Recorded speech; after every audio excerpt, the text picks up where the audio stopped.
কবর প্রতিদিন ডাক দিয়ে বলে আনা বাইতুদ দুধ। প্রত্যেকের কবর প্রত্যেককে ডেকে বলে, ও আল্লাহর বান্দা, জানো আমি পোকামাকড়ের ঘর, পোকামাকড়ের ঘর। তুমি তো সেই বান্দা যে একটা মশা কানের পাশ দিয়ে উড়ে গেলে তোমার ঘুম বন্ধ হয়ে যায়, চোখ মিলে যায়। একটা মশার গুনগুন আওয়াজ সহ্য করতে পারো না।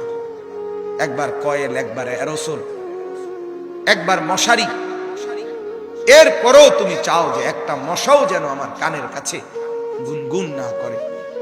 তো 5 ঘন্টার ঘুমের জন্য, 6 ঘন্টার ঘুমের জন্য বান্দা এই যত্ন নিলা, অনন্তকাল কিংবা বছরের পর বছর কবরের যে ঘুম দিবা, পড়ে থাকবা সেই ঘরে, পোকা মাকড়ের ঘর, সেই ঘরে তুমি ঘুমাইবা কেমনে, থাকবা কেমনে?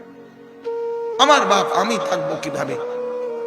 আমি থাকবো কিভাবে বলে? ভাবেন, আমিও ভাবি, আপনিও ভাবেন।